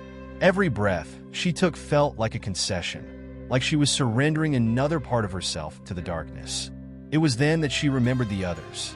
Mateo, those who had come before. What had happened to them? Were they still trapped here, their souls twisted by the same force that now held her captive? In the silence, she could almost hear their voices, faint echoes of their screams, their whispers of despair, calling to her from the depths of the house. They were not gone. They were still here, hidden within the walls, their souls bound to the house, just as hers was beginning to be. The realization was both terrifying and liberating. She wasn't alone. There were others here, others who had fallen into the same trap, who had answered the call just as she had. The house had consumed them, yes, but they had not been lost. They were still here, their souls part of the storm, part of the mirror, part of the darkness. They had become the price for the silence, the price for giving in to the whispers, for trusting the pull of the unknown. And now, she was paying that same price. But why? What was it that the house wanted? Was there a way out of this madness? Or was she doomed to become another lost soul, another whisper on the wind? The answer, she realized, lay in the silence. The storm that had raged outside, the voices that had taunted her. Those were all distractions. The true horror of the house was its silence, the absence of anything but the insatiable hunger that had driven it. It was the silence that had drawn them all in, the silence that kept them from ever escaping. Mariana's body trembled, her limbs stiffening as if her own blood were slowing to a crawl. She could feel the presence of the house around her, watching, waiting. It was as though the walls themselves were breathing, exhaling a cold, suffocating fog that made it impossible to think clearly. She could no longer tell where the house ended and she began. Her own body felt alien, disconnected from her mind. The house had taken her, just as it had taken all those who had come before. And yet, as the pressure built and the storm raged on, there was something else beneath it all, something deeper. A flicker of defiance, a spark of resistance. She remembered the flicker of light from earlier, the moment when she had almost broken free. The house had tried to consume her, but she was still here. She hadn't disappeared into the darkness yet. Perhaps there was a way to fight back. The house had drawn them in with the promise of answers, of escape, But the only way out was to confront the silence, to shatter it. Her thoughts slowed, becoming clearer. She wasn't alone, and neither were the others. Together they could resist. Together they could fight back. The price of silence was steep, but it was not one Mariana was willing to pay. She clenched her fists, forcing herself to stand, her legs shaking beneath her. The house could try to swallow her, but it would not claim her just yet. She would find a way out. She would make the silence speak. Mariana stood, her breath ragged as the weight of her realization settled within her. The silence, once suffocating and absolute, now felt like an invitation, beckoning her towards something deeper, something hidden in the very core of the house. The walls no longer seemed oppressive, but rather, they pulsed with a subtle energy, a rhythm that matched her heartbeat. This wasn't just a place of darkness and despair. It was a place of power, a place where the boundaries between the living and the dead had blurred. The storm outside had subsided, but its echoes lingered in the atmosphere, as if the world itself had fallen into a restless slumber. The house had been silent for too long, and it was in that silence that Mariana found herself able to hear it. Whispers, low and indistinct, floating just below the surface of her thoughts. At first, she couldn't make out the words, but as she listened closer, the voices began to shape themselves into something more coherent. They were the voices of the lost souls, those who had been consumed by the house before her, their cries lingering like shadows. They spoke of the house's insatiable hunger, its endless thirst for souls, but also of its secret. The house itself was not the true villain. It was a vessel, a conduit for something far older, far darker. Mariana's body trembled, but not from fear. There was a strange kind of resolve rising within her, as though she had been awakened from a long, oppressive slumber. She no longer felt trapped. The voices were not just remnants of the past. They were a guide. They had been waiting for someone to listen, to understand their plight, and now that someone was her. In the silence, there was clarity, something that had been obscured before, something she could now see with piercing clarity. The house, with all its horrors, had a purpose. Its very existence was tied to a force beyond comprehension, a force that had been pulling at the fabric of reality itself. It was then that she understood the house's true nature. It was a prison, but not just for the souls that it consumed. It was a prison for the truth. The force that resided within its walls fed on secrecy, on the silence that cloaked its dark past. The storm, the mirror, the voices, all of these were tools, instruments used to keep the truth hidden. The house itself was a kind of ritualistic vessel, designed to contain the dark force that resided within it. And as long as the house stood, as long as its silence reigned, that force would continue to grow, its power feeding off the lost and the broken. Mariana closed her eyes, the realization flooding her mind like a torrent. She could no longer afford to be passive.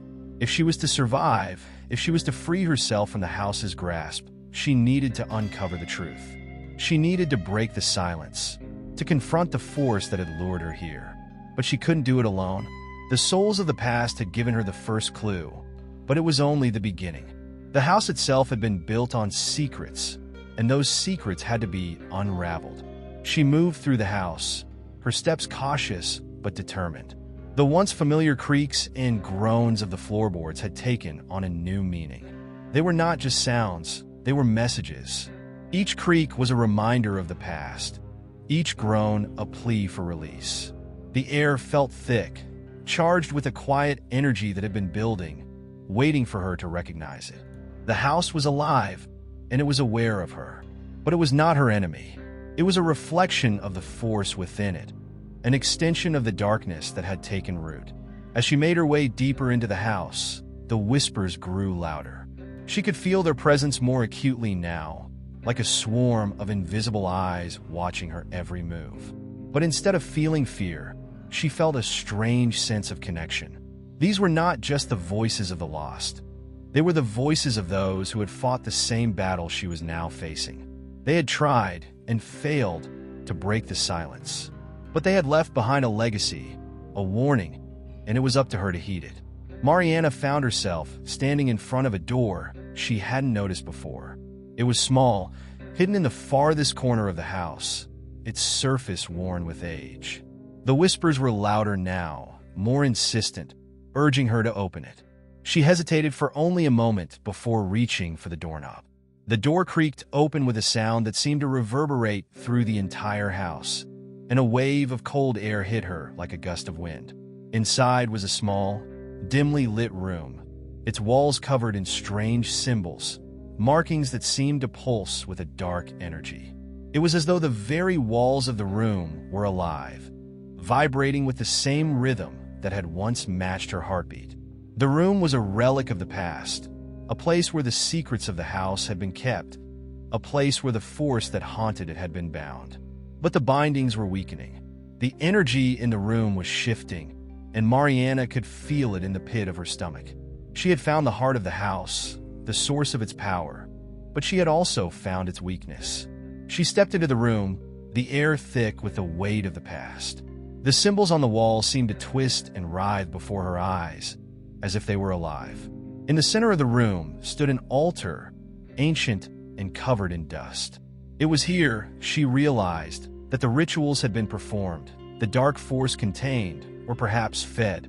The house had been built around this altar, a prison to hold something far more powerful than anyone had realized. Mariana's heart raced as she approached the altar. The whispers were now a chorus, urging her forward. She could no longer hear the storm outside. She could no longer hear the house. All that remained was the pulsing energy in the room, and the weight of the truth that she had uncovered. The force that had consumed the souls of those who came before her was not a malevolent entity. It was a guardian, a protector of a secret too terrible to be revealed. The house, with all its horrors, was not the enemy. The truth was. And now that Mariana had found it, there would be no turning back. As Mariana stood in front of the altar, the weight of her discovery pressed down upon her like an unrelenting storm.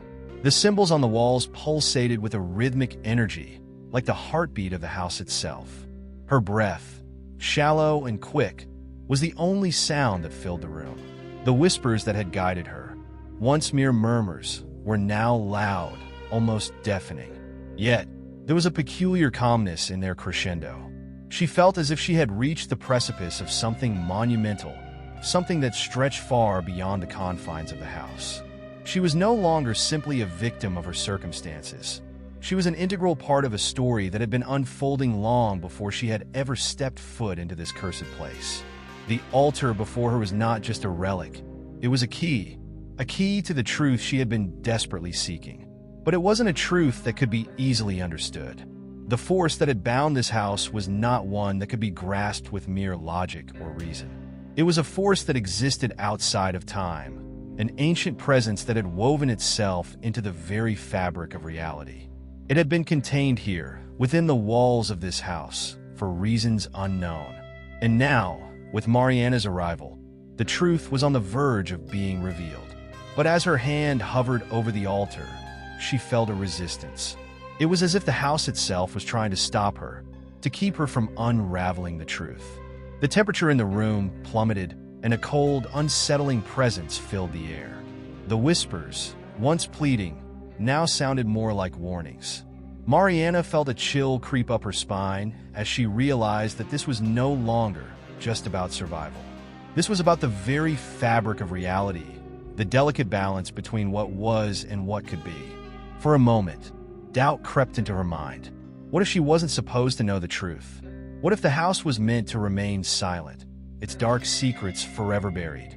What if her discovery was the final mistake, the one that would unleash something far worse than she could imagine? But as she considered the possibility, something deep within her stirred, a memory, a fleeting thought from the voices of those who had come before her. They had tried to escape the house, to break free from its grasp, but they had failed. They hadn't understood the truth. They hadn't recognized that the only way to escape the house's power was to confront it head-on, to face the force within and acknowledge it. The moment she touched the altar, everything changed. The room seemed to warp and twist around her, the walls bending inward as if they were alive. The symbols on the walls seemed to shift and change, revealing new patterns, new connections that Mariana had not seen before. The air was thick with the energy of the house, and it felt as though the very space itself was collapsing in on her. She could hear the whispers, but now they were no longer just distant voices. They were in her mind, a chorus of souls crying out for release, their anguish and fear palpable. And then, like a snap of electricity, the room went still. The energy that had been building suddenly exploded, and the world around Mariana shattered. She was no longer in the room. She was no longer in the house. The walls, the altar, the symbols, they all faded away, replaced by an endless void. It was as though she had been transported to another plane of existence, a place outside of time and space. The whispers, now distant but still present, reverberated through the void, each one carrying a piece of the truth that had been hidden for so long. For the first time, Mariana felt a deep sense of clarity. The force that had consumed the house, the darkness that had shaped its existence, was not a being of malevolence. It was a force of entropy, a natural force that existed to break down the structures of the world and return everything to a state of nothingness. The house was not the prison, it was the vessel. The altar was not the key to unlocking some hidden power. It was the key to understanding the purpose of the house itself. The truth was simple, but horrifying. The house was never meant to contain the darkness. It was meant to release it. Mariana's heart pounded in her chest as she grasped the enormity of what she had uncovered. The house, the force, the whispers, they were all part of a larger cycle, one that had been repeating for centuries. This house was not the first to fall victim to the darkness, and it would not be the last. It was a manifestation of a deeper truth, a truth that no one had dared to confront. The house was the anchor, the point of convergence where all the forces of the universe met. And by breaking the silence, by touching the altar, Mariana had set in motion a chain of events that could not be undone. The void around her began to shift again, and she felt the pull of gravity return. The walls of the room reappeared, but they were no longer the same. The symbols on the walls had changed, and the altar, once simple and ancient, now seemed more complex, more alive. It was as though the house itself had evolved, reacting to the truth that had been revealed. Mariana knew that she could never go back. She could never return to the life she had known before. She had awakened something in the house, and in doing so, she had awakened something within herself. As the realization sank in, the house seemed to tremble, as though it were alive and reacting to her newfound understanding. The voices that had guided her now seemed to echo, not in warning, but in something else. An acknowledgement. She was no longer an outsider. She was part of the house, part of the force that had shaped its existence. The truth had been revealed, but it was not the end. It was only the beginning. Mariana turned away from the altar, her steps slow but deliberate. She no longer feared the house. She understood it. She understood the truth that had been hidden for so long. And now, as the house stirred with the energy of the truth, she knew that her role in the unfolding story had only just begun. The force that had shaped the house was not defeated, it was transformed. And she, too, had been transformed in its wake. The house may have been the vessel, but she was now its keeper. The air in the house had shifted once again. It was as if the very essence of the place had altered, no longer simply a haunted structure, but a living, breathing entity. Mariana, standing in the center of the now pulsating room, felt the weight of her new role, the role of keeper. She wasn't sure what this responsibility meant yet, but one thing was certain. The house would never be the same, and neither would she. The truth had been revealed, but it had opened a door to something more complex, more dangerous. The force that had existed for centuries was no longer confined. It was part of her, as much as she was part of it. The whispers had quieted, but not disappeared. They lingered in the air, an omnipresent hum in the back of her mind. It wasn't that they were gone. It was as if she had grown accustomed to them, integrated them into her own thoughts. She could hear the voices of the past, the souls who had once been trapped within the walls of the house. They no longer pleaded for release, but instead seemed to ask for something deeper: guidance, understanding, a sense of purpose. But Mariana had no answers. The truth had been revealed, but its meaning was still unclear, and the burden of comprehension was heavy on her shoulders. As she walked through the now-altered house, she could feel the weight of each room. The space she once feared now felt like an extension of her own being. The walls seemed to pulse with an eerie energy, the symbols on the walls shifting and rearranging as she passed. It was as if the house itself was alive, responding to her presence, to her understanding. Yet with each step, the sense of unease grew. The knowledge she had gained did not come with peace. It came with responsibility, with the knowledge that she had set something into motion that could not be undone. Her mind kept returning to the moment when she touched the altar, the moment when everything had changed. The room had transformed, the walls had bent, and she had seen the void. The truth had been revealed then, and it was so much greater than she had ever imagined. But what had she truly uncovered? The house, the force, it was all part of something far more vast than just this place. It was part of a cosmic cycle, one that had been repeating itself for centuries. And now that she understood the cycle, she could no longer ignore the questions that were rising in her mind. What came next? Was there a way to stop the cycle, to break free from its pull? Or was she destined to become part of it forever? The house seemed to respond to her uncertainty, its energy shifting, swirling around her like a storm. The walls groaned, the air thickened, and she could feel the weight of unseen eyes watching her. The house was testing her.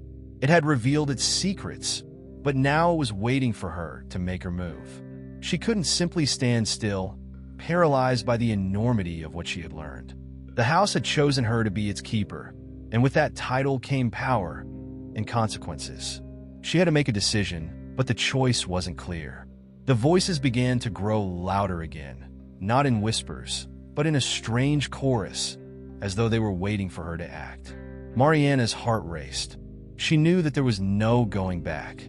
She had made contact with the force that had controlled the house for so long, and now she could feel it shifting, evolving, as if it were testing her, trying to determine whether she was truly worthy of her new role. She had awakened something deep within the house, something primal, and it was watching her every move. But the more she tried to focus, the more she realized that her understanding of the truth was incomplete. The house had its secrets, and even as its keeper, Mariana was not immune to its labyrinthine nature. It was as if the more she uncovered, the more questions arose. The house was not just a prison. It was a gateway, a nexus between worlds, and her discovery had only opened one door. The truth was not singular. It was a web, a tangled mess of forces that no one had ever truly understood. And now, it was her turn to navigate that web. The weight of her role was suffocating. The responsibility to protect the house, to guard its secrets, was one she wasn't sure she was prepared for. She had always considered herself a survivor, but this was something else. This was not a challenge that could be overcome through strength or willpower. This was a test of her very soul. She had crossed a threshold, and now she had to live with the consequences. The house was no longer just a place. It was an extension of her, as much a part of her as her own thoughts. In the distance, she could hear the faint sound of a door creaking open. Her pulse quickened. It was as if something, or someone, was moving through the house, drawn to her newfound role. The force that had been contained for so long was not dormant. It was alive, and it was waiting for her to make the next move. But what was that move? She couldn't escape this place. She couldn't undo what had been done. The only choice left was to confront the darkness head-on, to face the force that had shaped the house's existence and her own. The air in the house thickened once again, a pressure building in the atmosphere. The weight of the energy in the room felt like it was pressing down on her chest, making it hard to breathe. She needed answers, answers that only the house could provide. But now that she was its keeper, she realized that the house would not give up its secrets easily. She would have to earn its trust, just as it had once earned hers. The house was no longer a place of fear, it was a place of power. And now, she was bound to it forever. As Mariana stood in the center of the room, the symbols on the walls swirling around her, she understood one thing. She had not simply become a part of the house. She had become a part of the cycle, and the cycle was far from over. The house was waiting for her to make a choice, to decide what would come next. The force that had shaped its existence, that had shaped her existence, was still in motion, and now it was her turn to shape it. The Keeper's dilemma was not a question of survival. It was a question of destiny. And as she looked at the altar once more, she knew that the truth was still unfolding. The next chapter had yet to be written. As the last remnants of the storm inside the house subsided, Mariana stood still, absorbing the quiet. The weight of the responsibility that had been thrust upon her was no longer oppressive. It was a part of her now, as much a part of her being as her own heartbeat. The house, now fully reconciled with its ancient purpose, no longer felt like an oppressive entity. It was her home, a place where she no longer fought for survival, but existed as a vital piece of the intricate web that had been woven over centuries. Yet, there was a gnawing truth in the back of her mind, one that she could not escape. The cycle was not over. It would never be over. The house had changed her, not just by revealing the truths of its existence, but by merging with her in ways she had never anticipated. The whispers, once loud and maddening, were now quiet, almost intimate, like thoughts she had learned to tune into at will. She had accepted her role as the Keeper, but what did that really mean? Was she still Mariana, the woman who had entered this house seeking answers? Or had she become something else entirely, something more connected to the house's dark legacy than she could ever fully comprehend? The question was irrelevant. It didn't matter who she had been before. She was here now, and this was her new reality. Her mind drifted back to the altar, the place where everything had shifted. That moment, when the veil between the house's past and her present had been torn open, had been the pivotal turning point. She had learned the house's history, the endless cycles of torment, the souls lost within its walls, the force that had bound it all together. But the most crucial realization came after. The house was not a prison. It was a living, breathing entity, a nexus between worlds, existing in a perpetual state of transition. And she, as its keeper, was now bound to it, forever woven into the fabric of its existence. At first she had resisted. How could she not? The weight of the knowledge, the enormity of her role, had been almost unbearable. She had been thrust into this position without warning, forced to accept a truth too vast for her to truly understand. But over time, as the days and nights passed in a blur of whispered voices and shifting shadows, Mariana had come to understand one fundamental truth. There was no escaping the cycle. It had been ongoing for centuries, long before her arrival, and it would continue long after her. The house was a place of endless rebirth, a vessel for the souls it contained, each new keeper taking their turn as the cycle turned once more. Now standing alone in the center of the house, she understood. The whispers were no longer alien to her. They were her own thoughts, her own soul entwined with the house's. The cycle had not broken when she assumed her position as keeper. It had merely shifted. She had become the vessel through which the cycle would continue, and as long as she lived, she would be bound to the house, guiding it through its next iteration. She was not its master.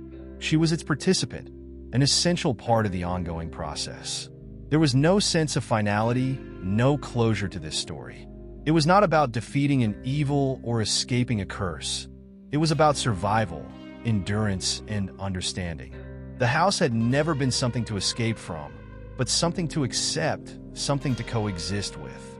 She had been chosen because she was willing to embrace that truth, to accept her place in the cycle, and to carry it forward. The house had not simply shaped her, it had shaped her destiny.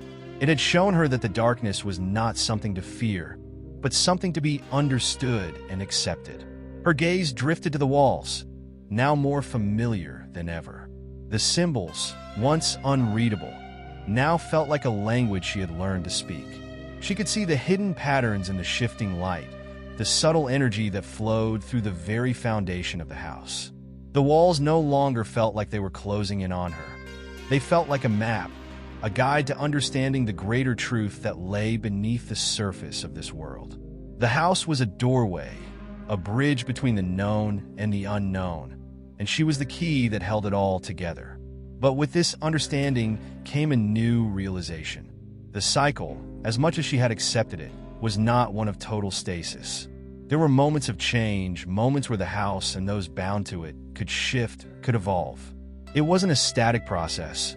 Every keeper brought with them a piece of themselves, their own understanding, their own truths. And in turn, those truths would affect the house, would shape its next form.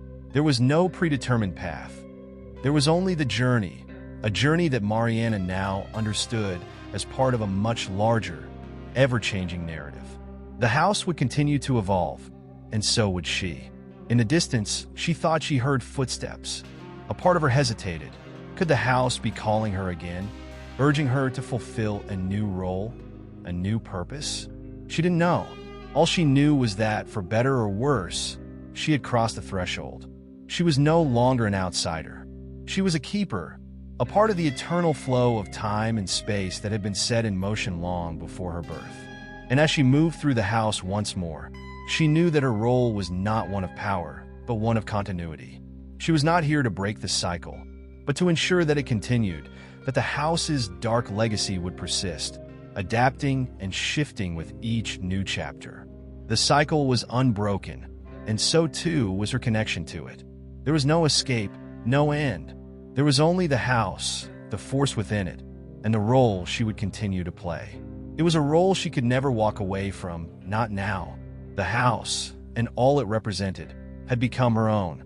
And as the doors of the house closed behind her, sealing her into the darkness once more, she realized that it wasn't just the house that was eternal. It was her place within it. And as long as the house stood, so too would the keeper's duty, endless, unyielding, and eternal.